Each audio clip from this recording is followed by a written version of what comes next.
तो बच्चों लास्ट हमने गवर्नमेंट बजट में ये पढ़ लिया था कि भाई बजट कैसे फ्रेम होता है, बजट का कॉम्पोजिशन क्या होता है, रोजमर्रा के रिसिप्ट और रोजमर्रा के खर्चे को बोलते हैं revenue receipt and revenue expenditure.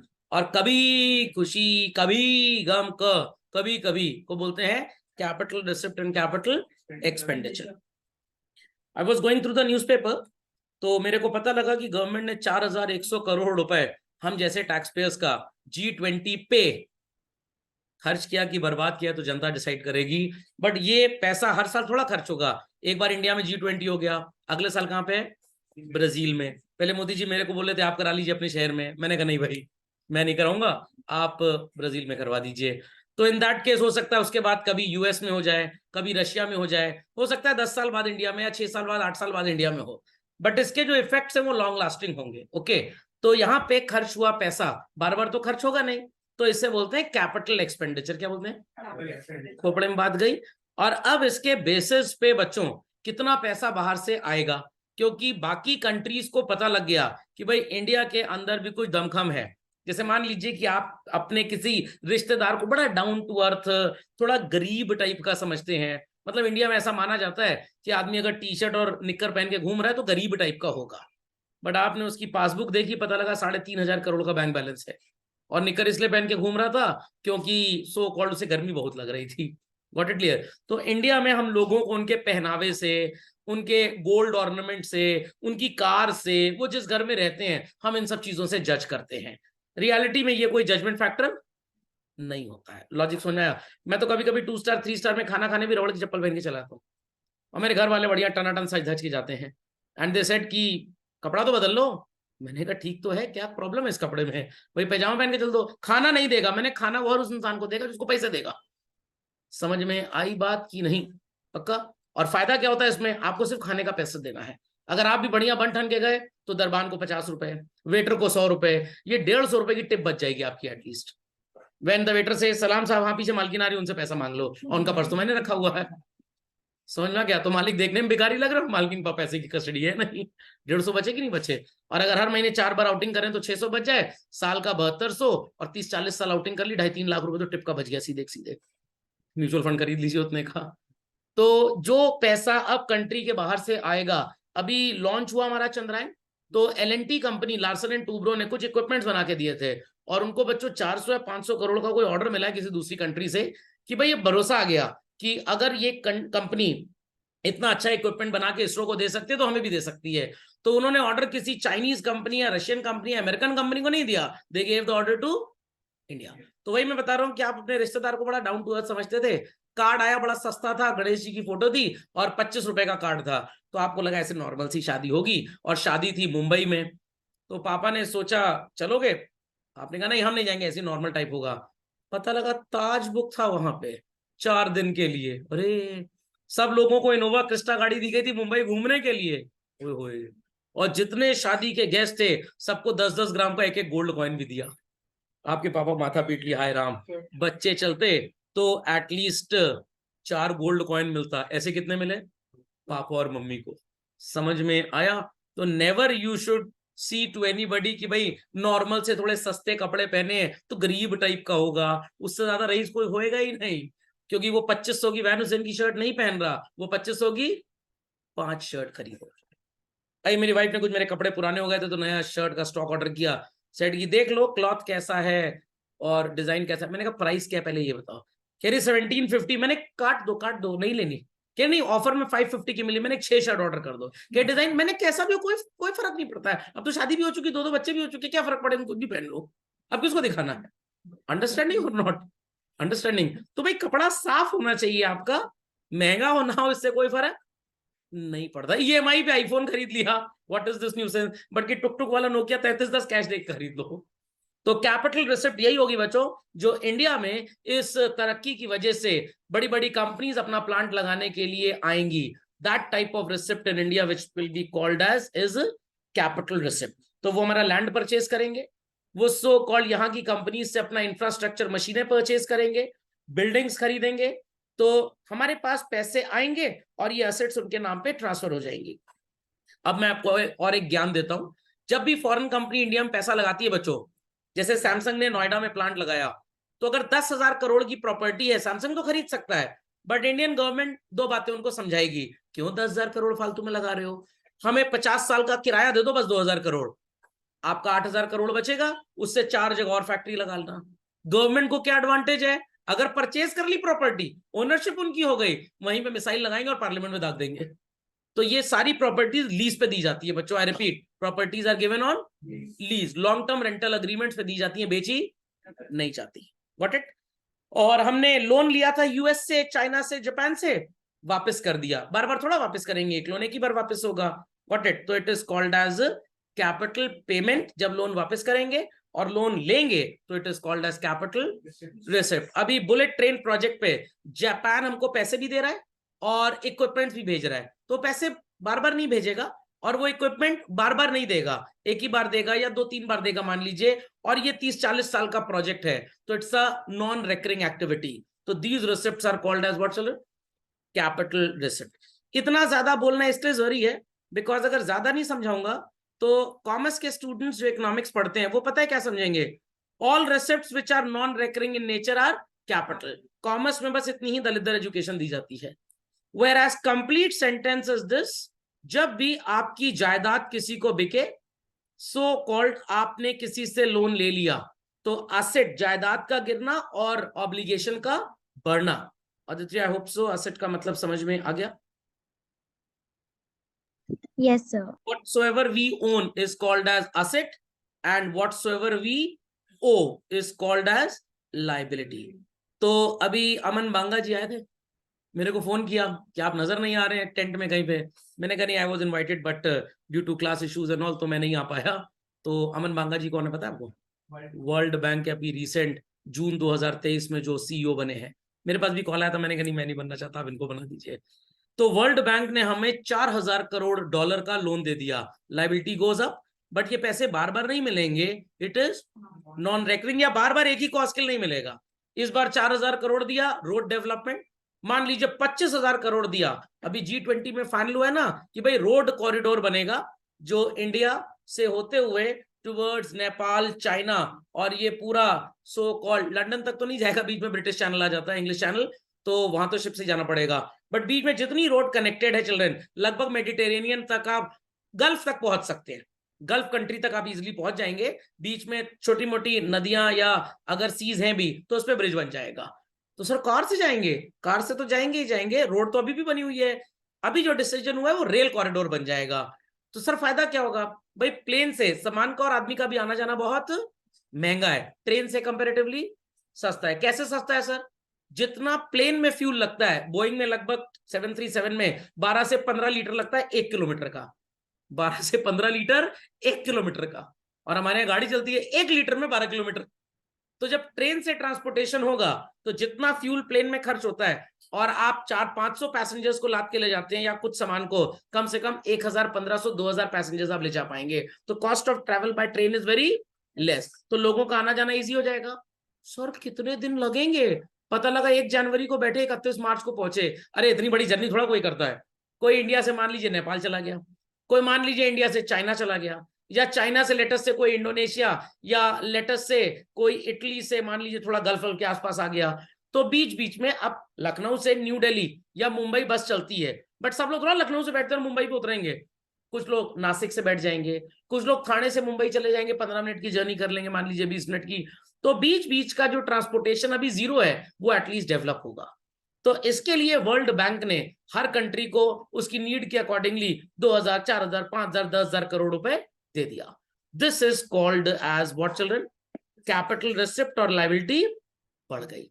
या हमने अपना थोड़ा सा लैंड एरिया बेच दिया, पैसे मिल गए, एसेट वेंट डाउन, तो सर इस जमीन को क्या बोला जाएगा, कौन इसका ओनर है, इसका ओनर कौन होगा, एक ऑर्गेनाइजेशन बना लेंगे, G20 Trans World Transport Limited. What, G20 Trans World Transport Limited, इस कंपनी ने हमसे जमीन खरीद ली और वर्ल्ड बैंक के थ्रू हमको पैसा दे दिया, तो हमारी एसेट बिक गई।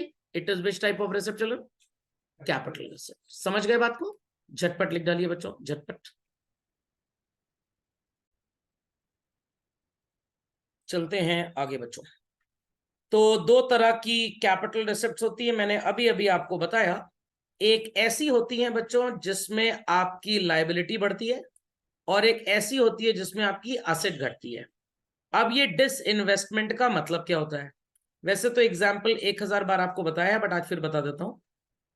Children, take an example of IRCTC, Indian Railways Catering and Tourism Corporation. ये फुल्ली ओन्ड भारतीय रेलवे की संपत्ति थी, इंडियन रेलवेज की कंपनी थी। आपके पापा की दुकान है, उन्होंने एक नया प्रोडक्ट लॉन्च कर दिया, वैसे समझ लीजिए। और मान लेते हैं कि इसमें गवर्नमेंट ऑफ इंडिया ने इंडियन रेलवेज के थ्रू कितना पैसा लगवाया था? 2400 करोड़। काफी गवर्नमेंट ऑर्गेनाइजेशंस इंडिया में काम कैसे करती हैं सबको पता है। वहां के एम्प्लॉइज अपने आप को दामाद समझ लेते हैं सरकार का, काम करें ना करें तनख्वाह तो आ ही रही है। और बड़ा ढुलमुल एटीट्यूड, एकदम ढीला ढाला, सुपर नॉन एफिशिएंट। तो भाई मोदी जी 2014-15 में बड़े स्ट्रिक्ट हो गए और बोले 70% अपने खर्चे आप अपना रेवेन्यू जनरेट करके पूरे करिए। हम शॉर्टेज के केस में कितना पार्टिसिपेट करेंगे टैक्सेस में? सिर्फ 30%। तो IRCTC जो किसी जमाने में कॉरपोरेशन था, कॉरपोरेशन मतलब हिंदी में निगम, नगर निगम वर्ड सुना होगा ना, तो कॉरपोरेशन का जो सो कॉल्ड ओनर होता है वो गवर्नमेंट होती है, सेंट्रल या स्टेट, कोई भी। स्टेट के अंदर है तो स्टेट गवर्नमेंट, सेंट्रल बॉडी है तो सेंट्रल गवर्नमेंट। समझ में आ गई बात? तो दिल्ली मेट्रो रेल कॉर्पोरेशन ये स्टेट गवर्नमेंट ओन्ड है, दिल्ली स्टेट की। और अगर आप बात करें कि सो कॉल्ड बेंगलुरु में भी मेट्रो चलती है तो वो कर्नाटका स्टेट की संपत्ति है। बट इंडियन रेलवे जो है वो सेंट्रल गवर्नमेंट की संपत्ति है। तो इन्होंने मान लीजिए कि एग्जाम्पल फिगर है, करेक्ट नहीं है ये, 2400 करोड़ रुपए लगा के IRCTC जैसी एक दुकान खोली। यहाँ पे कुछ लोगों को नौकरी दी जो खाने पीने का काम, टिकटिंग का काम, रिजर्वेशन, ये सब काम करेंगे, सिग्नलिंग वगैरह, ट्रेन ट्रैफिक, इन सब से इनसे कोई मतलब नहीं होगा। बट लोग बड़े काम चोर मठाधीश टाइप हो गए, काम हम कुछ नहीं करते थे। तो गवर्नमेंट ने सोचा इस कंपनी को क्या करेंगे? पब्लिक को बेच देंगे।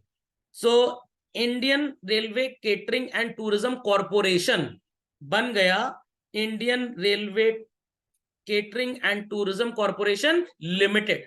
तो इनकी पहले कमान मिनिस्टर ऑफ रेलवेज के हाथ में होती थी, सारा रिक्रूटमेंट वगैरह सब वही देखते थे। अब बोर्ड ऑफ गवर्नर्स जैसे रिलायंस वैसे IRCTC है आज की तारीख में। और गवर्नमेंट ने कहा कि भाई 2400 करोड़ की कंपनी है, एक शेयर की फेस वैल्यू रखेंगे 100 रुपए, तो नंबर ऑफ शेयर्स कितने बन जाएंगे? 240 करोड़। इसमें से 400 शेयर्स मैंने खरीद लिए, सो कॉल्ड 1000 शेयर्स आपके पापा ने खरीद लिए, 200 शेयर्स आपके चाचा जी ने खरीद लिए, एंड सो ऑन। तो as of today who are the investors in IRCTC? Common public. तो थी कभी ये गवर्नमेंट अंडरटेकिंग, अब ये बन गई पब्लिक लिमिटेड कंपनी। ऐसा भी होता है कि भाई 20% शेयर पब्लिक का और 80% अपना। तो 80% अपना जो लगा है लगा रहेगा, 20% पैसा पब्लिक से लो और निकल लो। तो हम 80% तक यहाँ है, 20% हम यहाँ पे नहीं है। तो मान लीजिए कि पड़ोस में कोई घर था, 10 कमरे थे, आपने 80% पेमेंट देके 80% घर खरीद लिया, तो 20% ओल्ड ओनर का है, 80% आपका हो चुका है। This process of selling the governmental organisation to the public once is known as disinvestment. समझ में आ गया? क्योंकि हम बजट पढ़ रहे हैं, पैसे की बात, बट इस प्रोसेस में एक नाम और जुड़ता है children, that is known as privatisation. तो सर प्राइवेटाइजेशन तो तब होगा जब सो कॉल्ड मुकेश अंबानी खरीदेंगे। नहीं, ऐसा नहीं है। जो भी गवर्नमेंट का नहीं है वो प्राइवेटाइज्ड है। आई रिपीट चिल्ड्रन, जो भी गवर्नमेंट का नहीं है वो प्राइवेटाइज्ड है। तो privatisation and disinvestment moves hand in hand. समझ में आ गया? जैसे घर में क्या है भाई, खाना पीना हो गया, तो ऐसे बोलते हैं ना, मतलब खाना पीना इन द सेंस खाना खा लिया, पानी नहीं पी लिया, अब चलो बैठ जाओ, तो कान के नीचे लगाएंगे दो कायदे से। तो disinvestment and privatisation runs hand in hand. Recently government ने LIC में चिल्ड्रन अपनी 6% हिस्सेदारी आपको और हमारे जैसे लोगों को ऑफर की। Got it clear? क्योंकि गवर्नमेंट को समझ में आ गया बहुत ज्यादा प्रॉफिट है नहीं, बेच के निकल लो धीरे धीरे। Logic understood? Logic understood? तो डिसइन्वेस्टमेंट करेंगे तो what will happen? Asset will go down, money will come. Loan दिया था बांग्लादेश को, आज वापस ले लिया, अगेन हमारे पास पैसे आ रहे हैं, तो सर एसेट कैसे कम हो रही है? बांग्लादेश को जब लोन लिया था, लोन देते टाइम बांग्लादेश गवर्नमेंट क्या बन गई? इंडियन गवर्नमेंट की डेटर। और डेटर एक तरह की जायदाद होते हैं बच्चों, क्योंकि आपको पैसे वसूलने हैं, you are suppose to collect. समझ में आ गई बच्चों ये सारी की सारी बातें? समझ गए बच्चों? डेट क्रिएटिंग लायबिलिटी क्या होती है? आपने कंट्री के अंदर से बोरो किया, this is known as what children? Internal debt. Sir इससे गवर्नमेंट को फायदा क्या होगा? टैक्स बढ़ा लें। टैक्स बढ़ाएंगे ना तो वोट कम हो जाएंगे उनके, क्योंकि टैक्स का पैसा आप गवर्नमेंट को दे दोगे, वापस कभी नहीं आएगा। जब गवर्नमेंट आपसे बोरो करती है तब आपको ये श्योर है कि ये पैसे कल को वापस आएंगे, चाहे 10 साल बाद आए, बट एटलीस्ट गवर्नमेंट का वोट बैंक नहीं कटेगा। तो पब्लिक से बोरो करना इकोनॉमिक्स में बोला जाता है सॉफ्ट रेवेन्यू ऑप्शन। क्या बोला जाता है? Soft revenue option. आपने पापा से कहा हमको बाइक लेके दीजिए, पापा ने कहा ठीक है। पापा ने हार्ले डेविडसन बुक करा दी, 15 लाख की बाइक, बुकिंग फीस 21,000। हाँ बहुत खुश हो गए, बहुत खुश। डिलीवरी मिलेगी 8 महीने के बाद, और कम से कम इस लालच से आपने पढ़ाई लिखाई करनी स्टार्ट कर दी। आपका बोर्ड एग्जाम खत्म हो गया, नंबर आपके आ गए 94%। पापा ने बुकिंग कैंसिल करके 20,000 रुपए वापस ले लिए। आपका मेरी बाइक कौन सी बाइक? जा जाके यूनिवर्सिटी पढ़ो चुपचाप, हम नहीं पढ़ेंगे, ठीक है मत पढ़ो, कल से दुकान आओ। समझ में आया? तो आपका मन रखने के लिए बुकिंग करा दी गई थी। आपको लग रहा था बाइक मिलेगी, ठेंगा मिलेगा आपको। पापा है super genius element of the society, understanding, और आपने अपनी बुद्धि बराबर बुद्धि समझ ली उनकी। लॉजिक समझ में आया कि नहीं आया? नहीं समझ में आया? समझ में आ गया? चलिए। और अगर आप बोलते नहीं नॉर्मल रॉयल एनफील्ड लेते, नहीं रॉयल एनफील्ड बेकार है, यही लेके देते हैं, क्योंकि वो तो तुरंत मिल जाएगी, पैसे तुरंत चले जाएंगे, 5 लाख 4 लाख 3 लाख। इसमें तो बुकिंग करा के बेवकूफ बनाया जा सकता है आपको। Soft option of making fool. समझ गए बच्चों बात को? Borrowing from the foreign government या फॉरेन नेशनल्स। फॉरेन नेशनल मतलब बिल गेट्स भी उधार दे सकते हैं, कोई ऐसी बात नहीं है। This is called as what बच्चों? External debt. और जब दोनों तरीके से पैसा मिलने की उम्मीद कम है तो भाई lender of the last resort, पैसा किसे लेंगे? आरबीआई से लेंगे। बट जनरली बच्चों आरबीआई पैसा कैसे देगा? आरबीआई गवर्नमेंट के नाम पे बॉन्ड्स इशू करेगा। क्या इशू करेगा? बॉन्ड्स। एक बॉन्ड की वैल्यू होगी लेटर से 25,000 रुपए।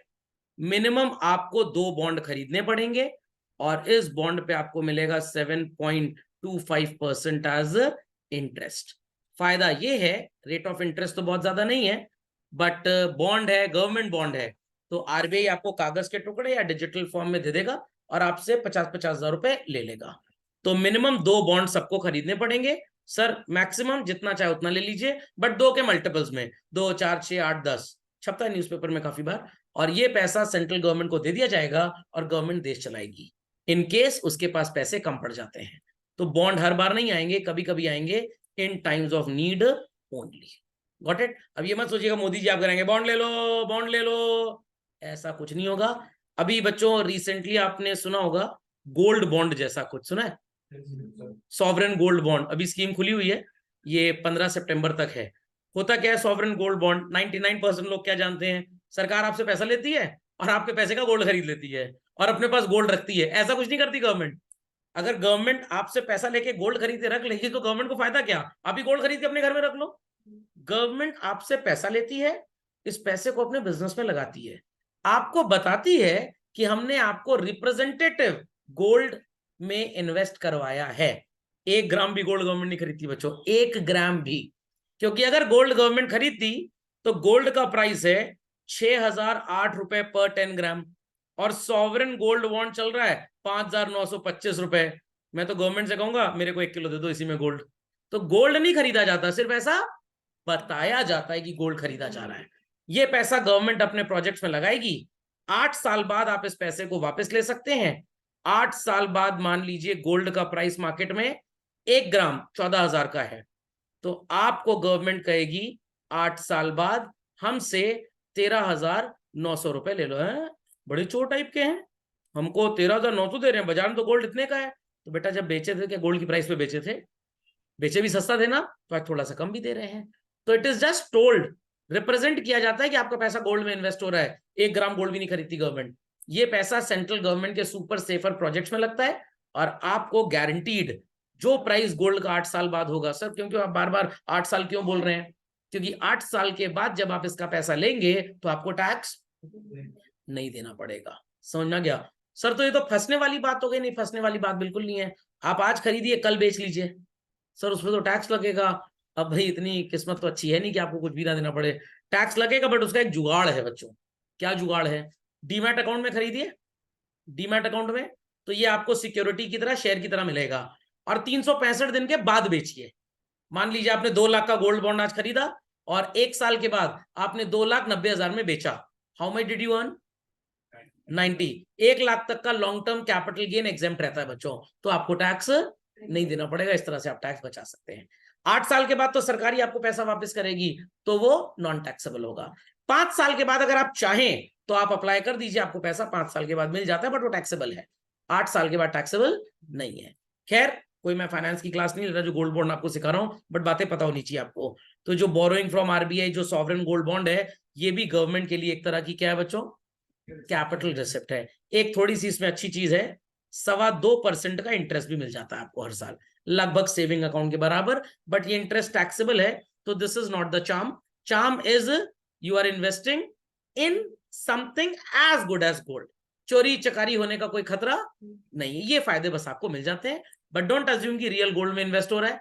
कल को तुम गवर्नमेंट को कहो कि हमारी मम्मी की 50th एनिवर्सरी, हमको गोल्ड दे दीजिए, हमको गिफ्ट करेंगे, पैसे मिलेंगे आपको, गोल्ड नहीं मिलेगा।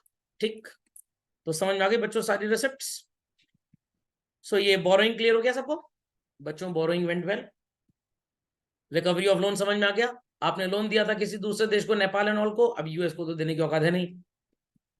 डिसइन्वेस्टमेंट, हमने अपने बिजनेस का कुछ part non governmental enterprise, Tatas, Ambanis, Adanis, हमको आपको शेयर के फॉर्म में पैसा लेकर निकल लिए गवर्नमेंट अपना, तो this is called as disinvestment. But हमेशा याद रखिएगा एक शब्द साथ में चलता है, व्हाट इज दैट? प्राइवेटाइजेशन। समझ गए? सो बच्चों ये डिफरेंसेस हैं, ये आप लिख लीजिए, बिकॉज एग्जाम में ये पूछे जाएंगे आपसे। रेवेन्यू रिसिप्ट मतलब जो रोजमर्रा की रिसिप्ट हो, जिसमें कोई भी लाइबिलिटी बढ़े ना, असेट घटे ना। बट अगर असेट घट जाए और लाइबिलिटी बढ़ जाए, this is known as capital receipt. Revenue is recurring, capital is का भी आएगा तो कैपिटल बन जाएगा।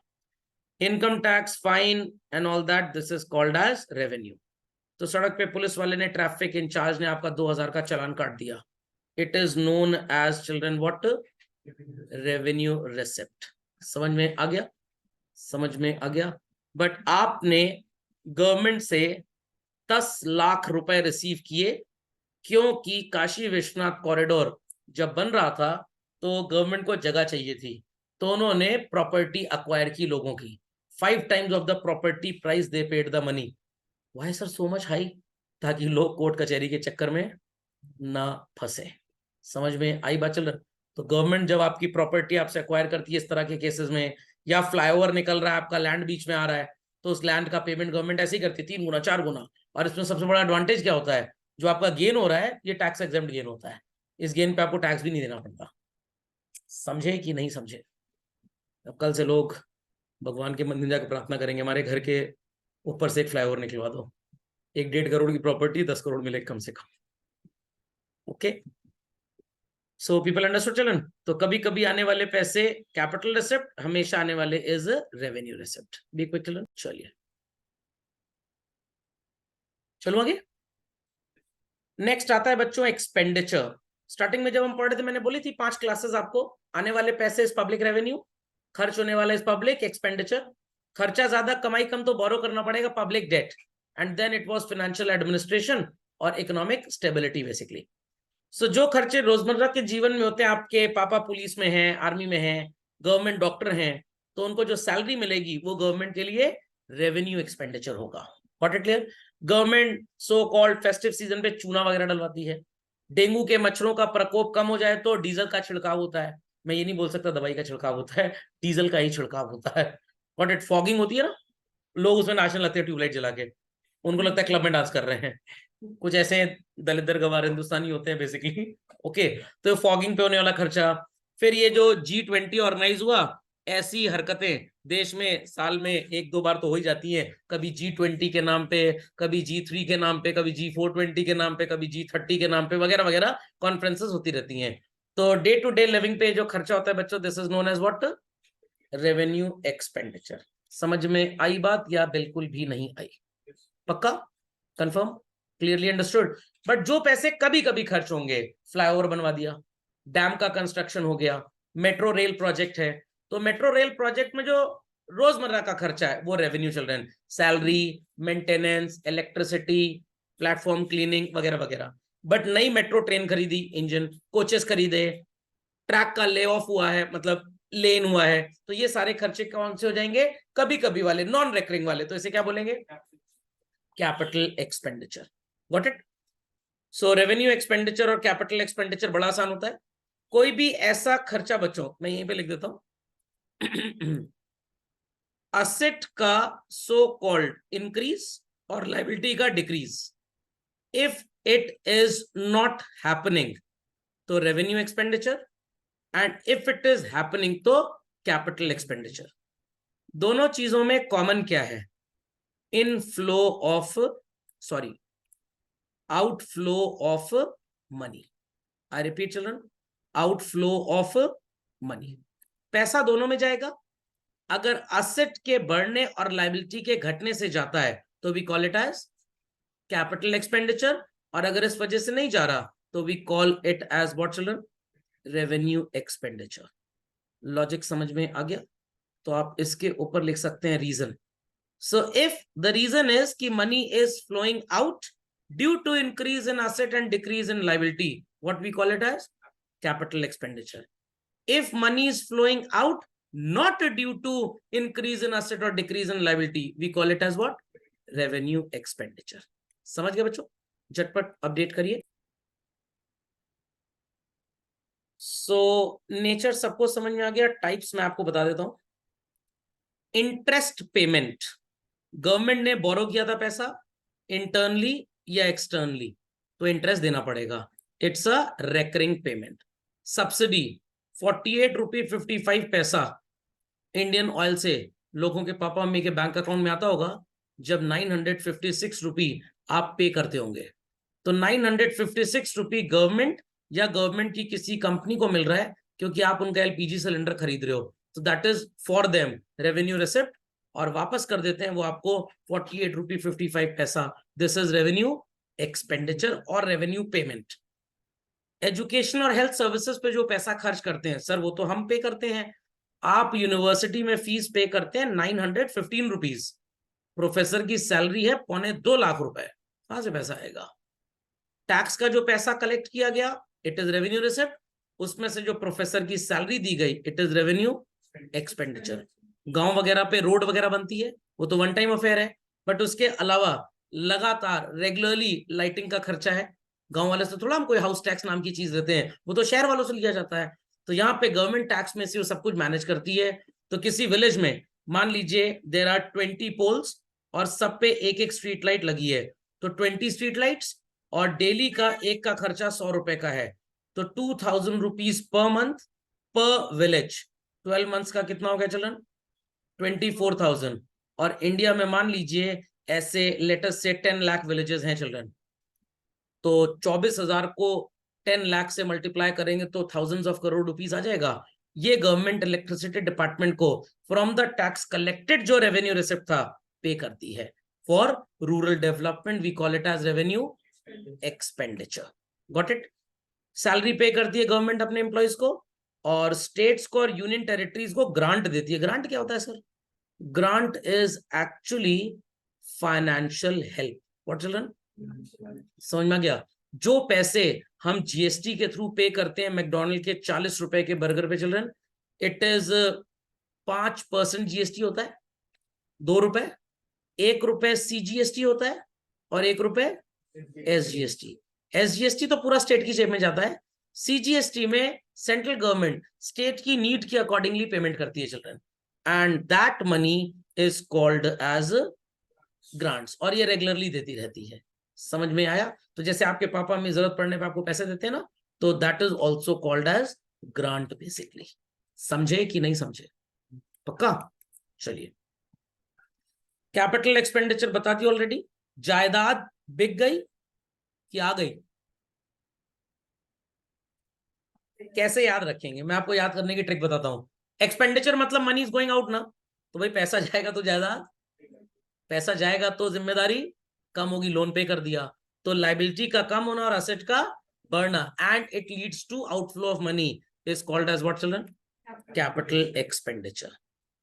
तो खैर ये डिफरेंसेस आपको समझ में आ गए, सेम जो आपने रेवेन्यू रिसिप्ट और कैपिटल रिसिप्ट में पढ़े थे बच्चों, डिट्टो वही है। ओके चलिए, ये मेरे को एक सोर्सफुल कंटेंट मिला था तो आई थॉट कि आपके साथ शेयर करेंगे। ये 2016-17 के बजट में है कि 1 रुपए गवर्नमेंट के पास आता कहां से है बच्चों। गवर्नमेंट के पास कंपनी से 19 पैसा, मतलब 1 रुपए में 19 पैसा, 19% कंपनी से टैक्स आता है, 14% इंडिविजुअल्स, मेरे और आपके पापा मम्मी जैसे लोग टैक्स देते हैं, 9% custom duty, 12% excise duty production tax, service and other taxes 9%। तो अब ये सर्विस एंड अदर टैक्स नहीं होता और एक्साइज ड्यूटी नहीं होता बच्चों, इन दोनों की जगह अब लगता है क्या, GST. Got it clear. Non tax revenue, sir what is this, Indian railways, state road transport corporation, electric supply department, समझ में आ रही बातें, वाटरवेज, ये सब। नॉन डेट कैपिटल रिसिप्ट 3% अपनी जायदाद बेचकर और बाकी का 21% बोरो करके। तो सर बोरो करना तो खराब बात है, गवर्नमेंट के लिए नहीं, इंडिविजुअल के लिए। गवर्नमेंट बोरो करेगी, आगे लेंड करेगी, लोगों को पैसा मिलेगा, बिजनेस सेटअप होगा, एम्प्लॉयमेंट क्रिएट होगा, इनकम अर्न होगी और उस पर टैक्स मिलेगा, उसी से अपनी बोरोइंग का principal with interest pay back कर देंगे। So these are the multiple sources बच्चों जहां से गवर्नमेंट को पैसे मिलते हैं। तो सबसे ज्यादा पैसा कहां से मिलता है बच्चों, टैक्स से। गवर्नमेंट पास हो जाती है, इसमें 33% नंबर इनके लगभग आ जाते हैं।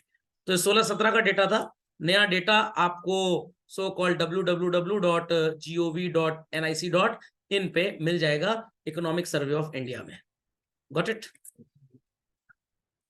जाता कहां पे है सर पैसा, यही सब G320 G20 and all that इसी में जाता है। Plan assistance and states and union territories, पंचवर्षीय योजना अब नहीं बनती, पहले बनती थी।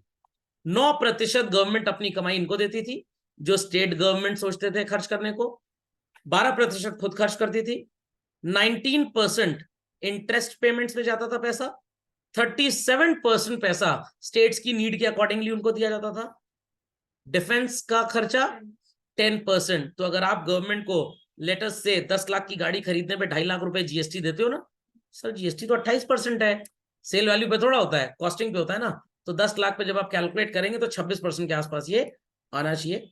एक बार कैलकुलेट कर लेते हैं, 10 लाख अपॉन 1.28, हाँ यस चिल्ड्रन, लगभग 22% के आसपास ये पड़ता है। उसमें से आप समझ लें कि 1/10 पैसा कहां पे जा रहा है, राफेल जेट खरीदने में।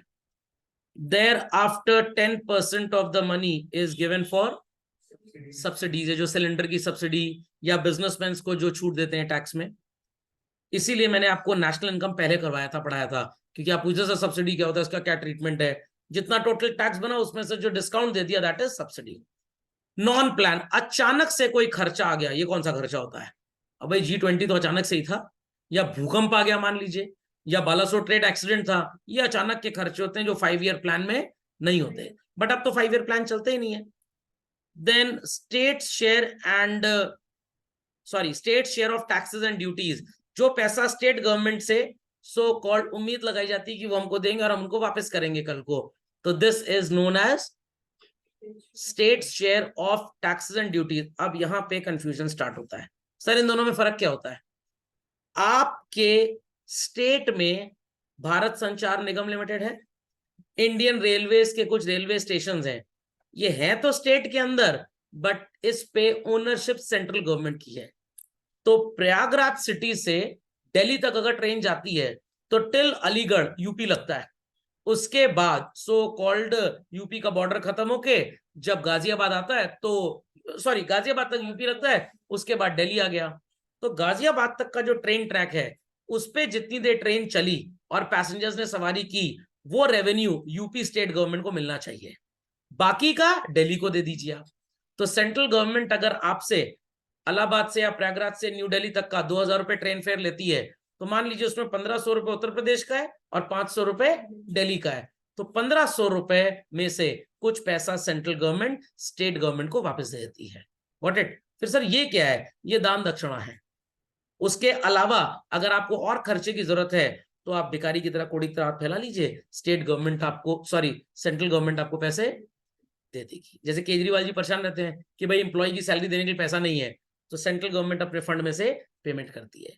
एक बार बच्चों वो आई थी, त्रासदी आई थी वहां पे उत्तराखंड में, अरे जब केदारनाथ में बाढ़ आ गई थी, याद नहीं आपको? याद है ना? तो कौन सा स्टेट है वो? उत्तराखंड। तो उत्तराखंड में इतनी डैमेज हुआ, इस डैमेज की पूरी भरपाई के लिए पैसा कौन देगा? सेंट्रल गवर्नमेंट देगी। समझ में आ गया बच्चों? एंड सो कॉल्ड, अचानक से स्टेट गवर्नमेंट के सामने कोई खर्चा आ जाए तो 5% तक पैसा हमारी सेंट्रल गवर्नमेंट ही देती है। खैर ये आपकी जनरल अवेयरनेस के लिए था, बट आपको आना चाहिए। सो लोन हमने रीपे किया, एडवांस दे दिया स्टेट गवर्नमेंट सेंट्रल गवर्नमेंट को। मान लीजिए महाराष्ट्र की गवर्नमेंट कह रही है सेंट्रल गवर्नमेंट मोदी जी से कि भाई हमको अपने यहाँ बुलेट ट्रेन महाराष्ट्र के मुंबई से लेकर कर्नाटका के बेंगलुरु तक चलवानी है, हमारे पास पैसे नहीं है, हमको पैसे दे दो। तो 5,000 करोड़ रुपए की जरूरत थी, इन्होंने 5,000 करोड़ रुपए टैक्स पेयर के पैसे से निकाल के महाराष्ट्र गवर्नमेंट को दे दिए। Understanding? That is called as loan and advance to state government. Fix assets खरीदना, जैसे रफेल जेट वगैरह खरीदते हैं, नया पार्लियामेंट बन गया अभी दिल्ली में, तो सारा खर्चा कौन करेगा? Central government. It is capital expenditure. Bangladesh को, नेपाल को, श्रीलंका को, अफगानिस्तान को लोन दे दिया, अमेरिका चाइना रशिया को थोड़ा देंगे हम लोग। समझ में आ गई बच्चों बातें?